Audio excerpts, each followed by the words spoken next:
Hello and welcome to another episode of Who Knew in the Moment, the podcast. I'm your host, Phil Friedrich, and today I'm honored to have Simon Severino with me. Simon is a entrepreneur and the founder of Strategy Sprints, and I'm really excited to have him talk about a little bit of the career trajectory he's been on, but now how he's helping other people grow and scale their businesses. So, Simon, thanks so much for being on today. Hey, Phil, thanks for having me. Hey, everyone. So to start with your story in the career side of things, much like many people, you started working in a job for somebody and quickly realized that may not be your best fit. So one, talk about that first career, and then two, talk about some of the things that led to you realizing, all right, maybe this isn't my long-term fit. I started working for a global strategy consulting firm, and I actually enjoyed it a lot because it was with flying around, being in the room with the smartest Fortune 500 boards, and having their biggest problems on the table to solve, which is how do we crush it in the market? How can we be two steps ahead of our Mm, competitor? They were usually number one and were chased by number two, three, four, five. yeah. And so the question was, how do we stay ahead? And there is no answer to that. So I was totally intrigued to say, let's go, let's find out. And I was the guy who had to build the processes for them to find their answer, right? So it was amazing. And El Dorado of learning. I did it for 4 years. And during that time, I got some signals that told me that I had to go. Mm, And one of those signals was that I was always raising hand to be in the biggest projects, etc.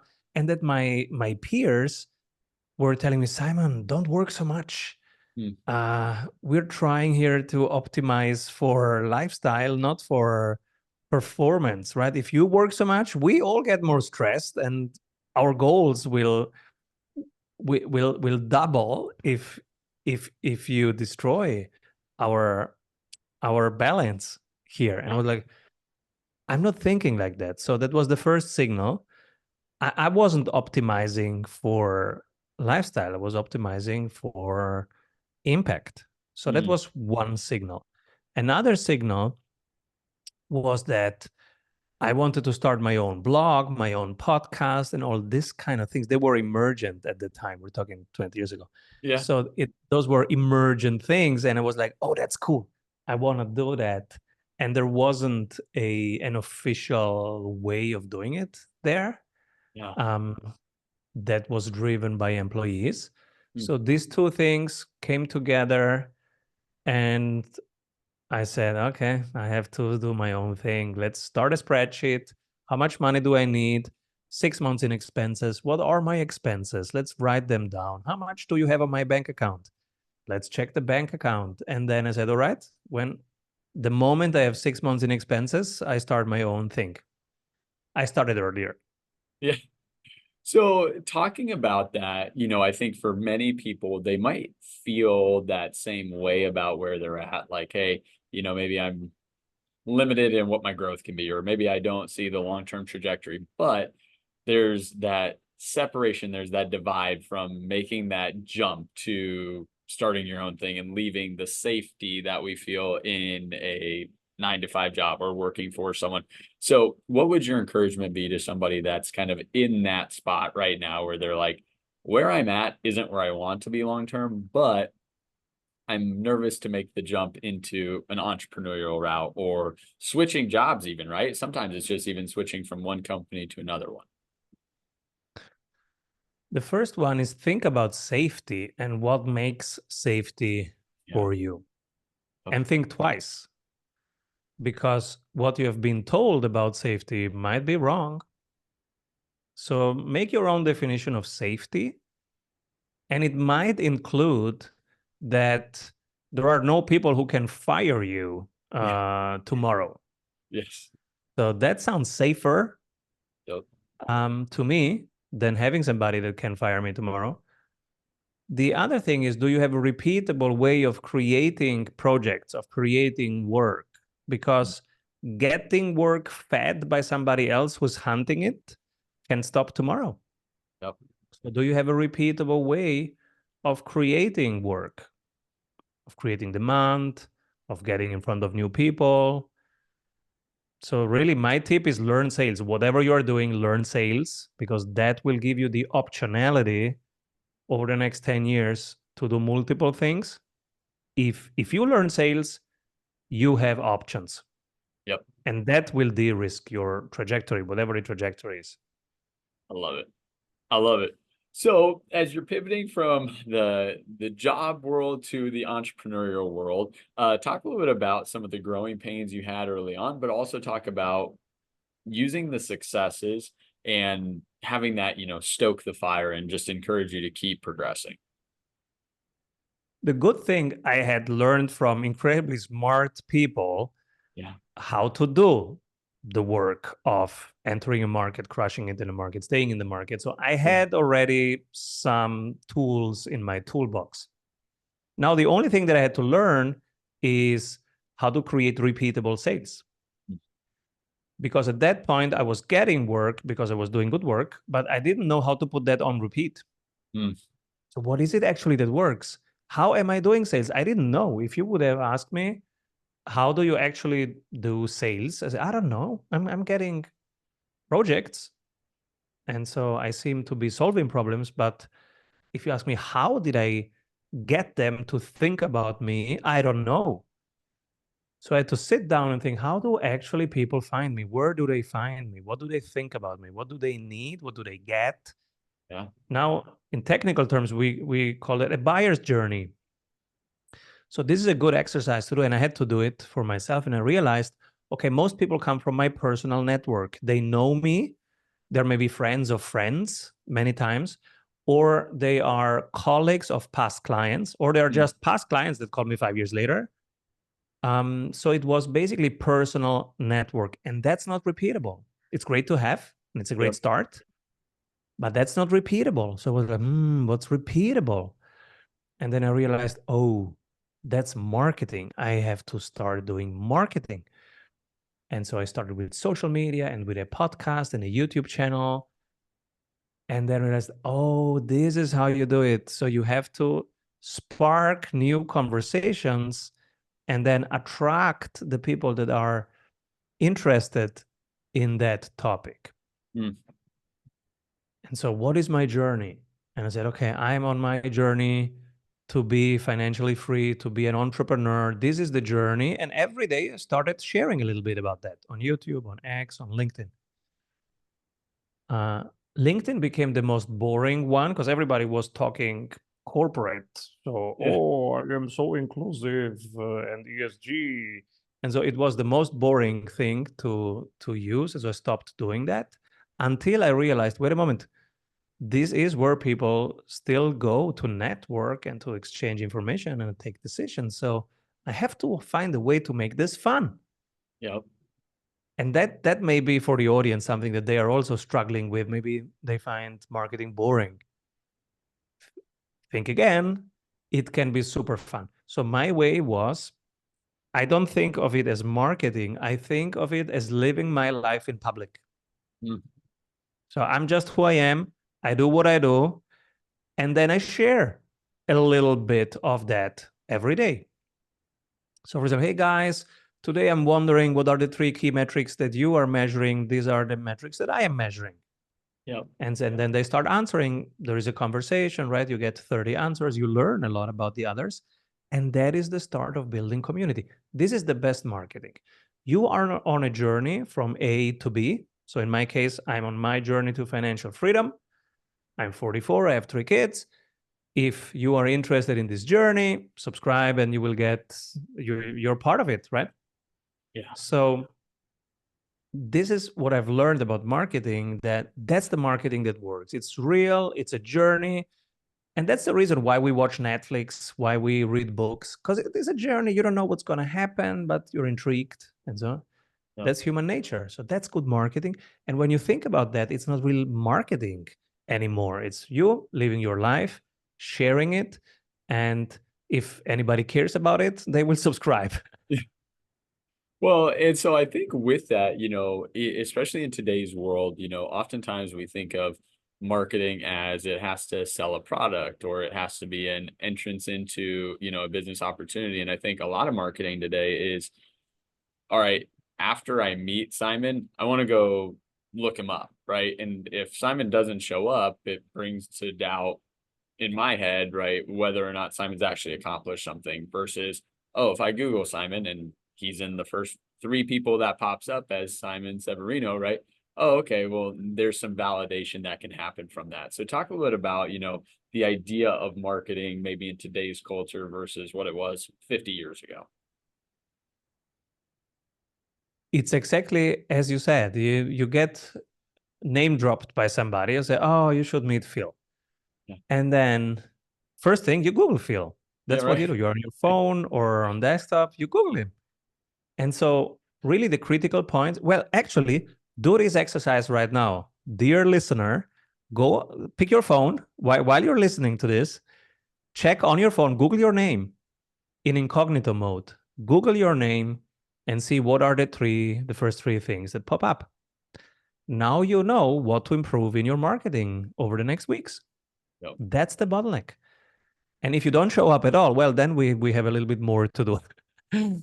But if you show up and you see, okay, there is your LinkedIn profile.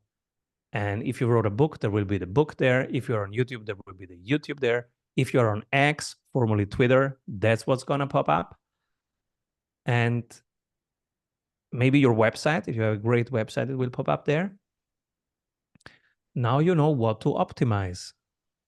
Go and put a really good video onto your YouTube channel. Make sure you get more Google reviews. If you have 20, get to 100. If you have 300, you don't have nothing to do. The sweet spot is around 100. Get over 100. That tells everybody that it's relevant, it's working, it's proven. Above 100, it doesn't tell me much more.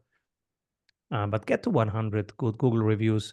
Pick 3 good videos and make sure they are on YouTube, they are on LinkedIn, they are on X so that they pop up when people are looking for you. This is how I would start out. I love that. Now, as people are looking at it, it can be almost overwhelming for certain people. Do I go to Instagram? Do I go to Facebook? Do I go to LinkedIn? Do I pay a company to do SEO research for me? What are maybe one or two things that a person could tangibly take away today and start implementing for a marketing strategy? Pick one, start with one. Yeah. So most of my clients start with LinkedIn because it's the B2B place right now. So start there and optimize that. If it's boring to you, like it was boring to me, create a WhatsApp group with your buddies and commit to posting every day and commenting on each other's posts. So I run these WhatsApp groups for my clients, and it's much more fun for them because they know their buddies will answer, will comment. If you don't post for 3 days, everybody goes, Phil, what's going on? Come on, I need something for you. Yeah, share more. What are you doing? And so that creates that group of friends that then will become a piazza, that then will become an audience, that then will become your platform. But most people, they collapse and they don't post daily because they think nobody's expecting this, or because they think they have to create a Mona Lisa before they share anything. No. It's just a little screenshot of whatever you're doing today, a question that you have on your mind.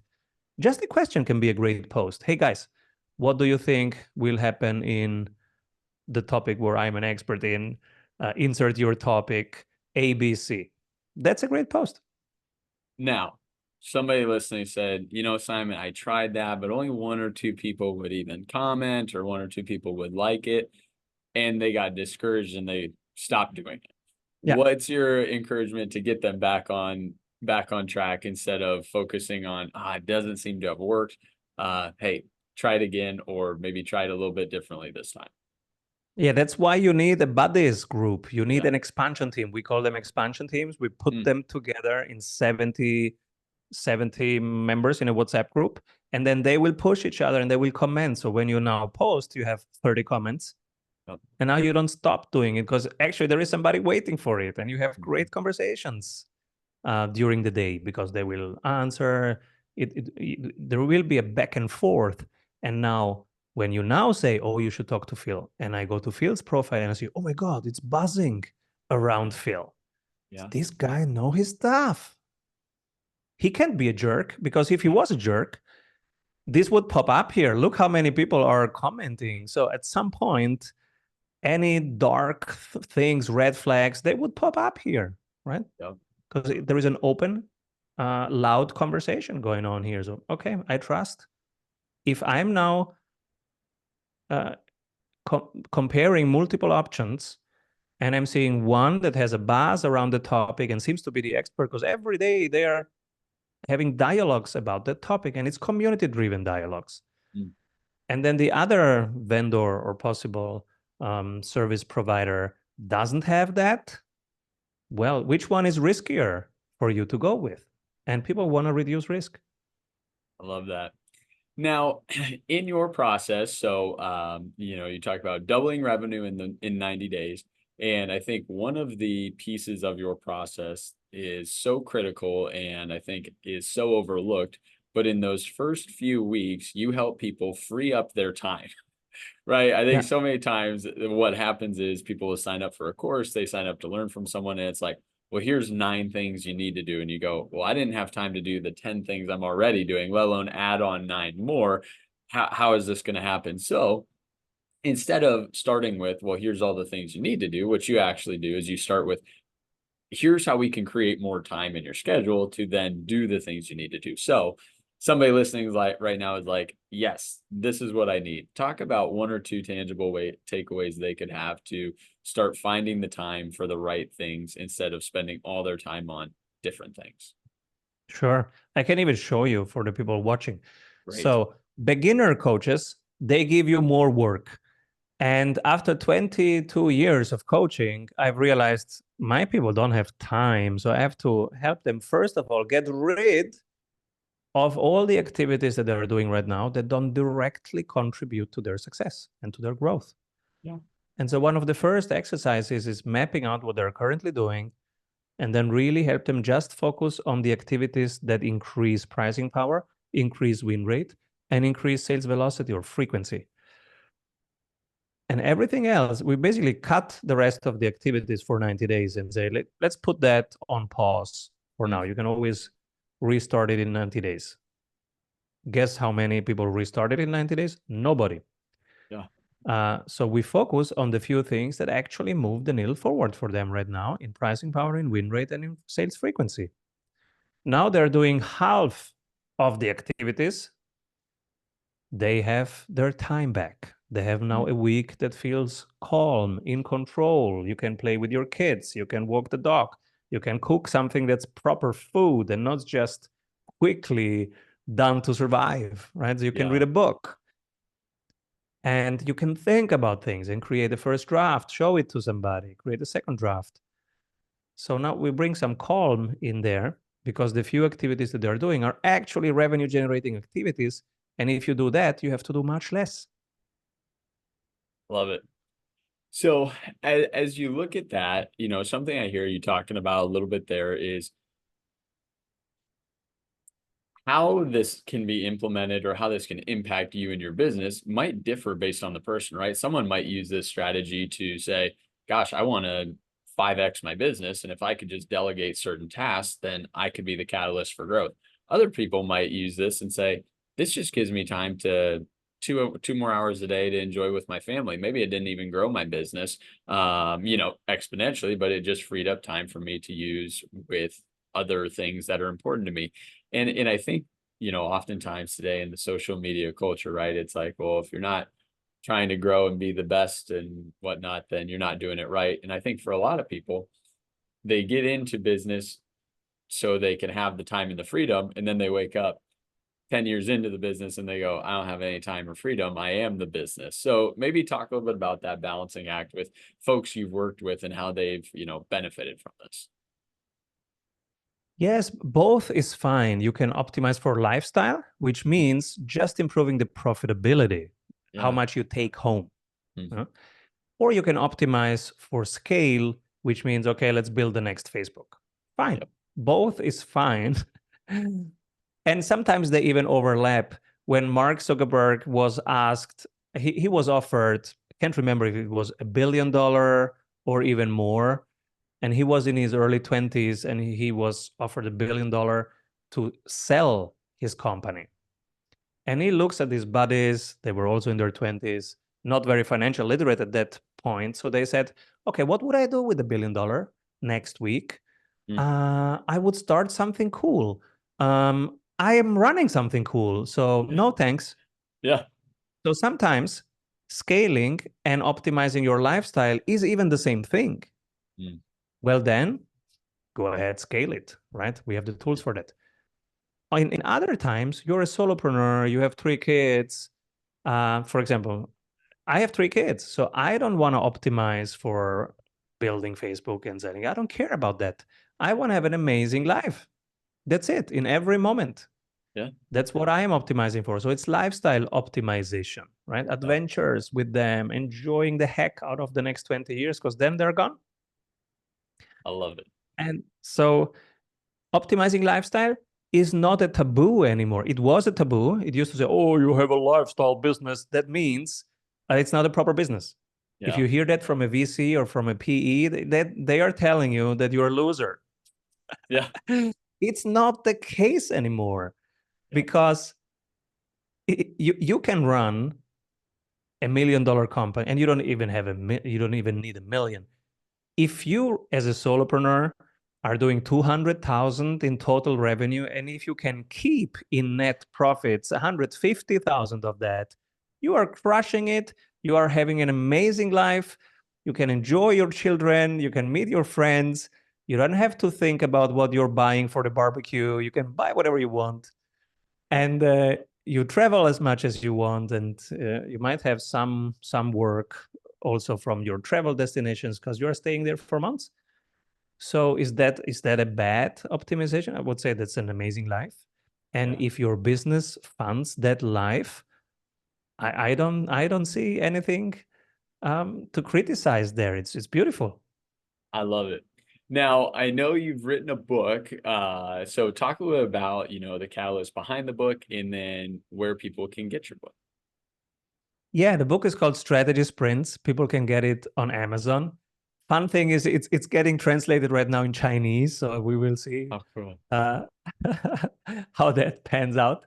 And it's written for business owners, and it's a very practical. It's like a cookbook. Chapter 1, how to do marketing. Chapter 2, how to do sales. Chapter 3, how to make your clients happy. And then the last chapters are about hiring, how to prepare for hiring, and then how to actually hire and onboard your new people, because it's very complex. To hire is really complex and can take a ton of time.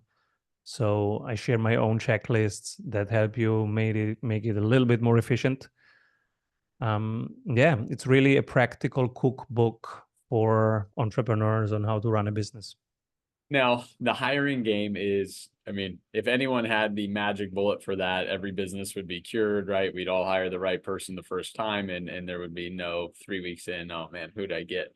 What are one or two things practically that someone listening right now could implement, whether it's being crystal clear on what they're trying to hire for, or better questions they could be asking to see, hey, does this person really meet what we're looking for? Oh, well, it's 2 full chapters in the book, 2 full Love it. chapters. The first chapter is how do you pick the right role? So what should you hire in the first place? Should you hire a salesperson, a marketing person, an ops person? And so for that, in the book, you will find some bottlenecks, questions, so that you find actually what's the current bottleneck and what do I need to solve next. Then, when you've designed that, there is a template on how you can describe the role. How does this role look at its 100% best accomplishment? And when you have that, then there are templates how you post it on LinkedIn, Crunchbase, etc., so that you actually get some applications. With those templates, and I'm using still those templates, we get around 40 people in the first week to apply to work for us, and that's good.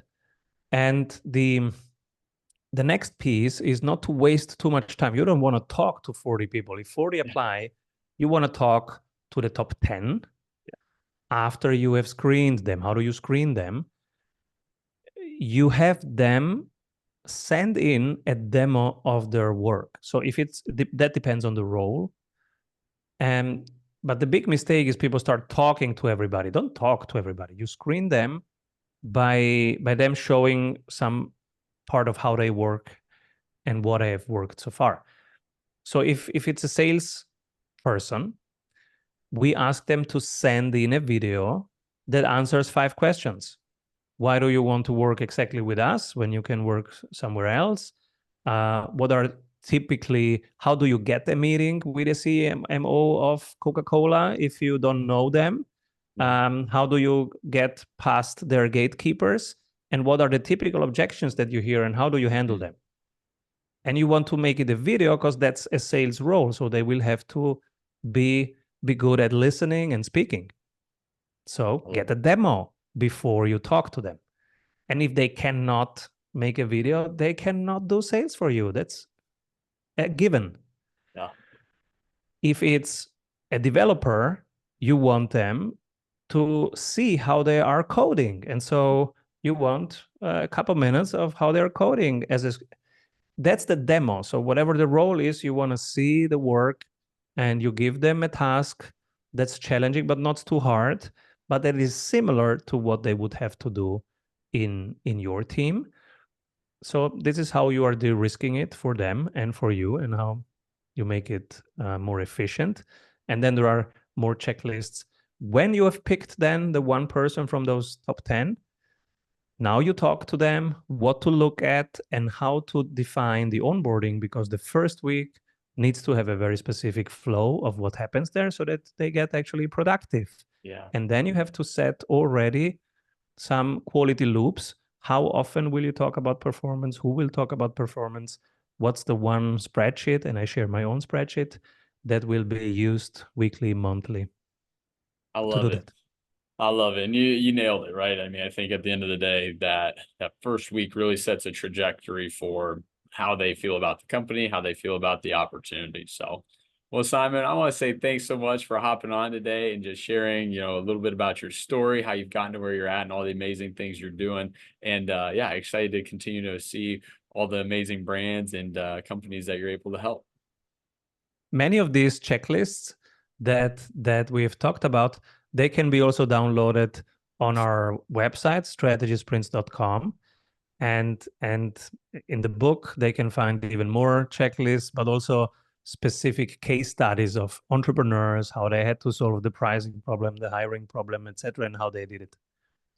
I love that. Well, go check out strategysprints.com, get the book, and you can find Simon on pretty much every platform, and he's always giving helpful hints.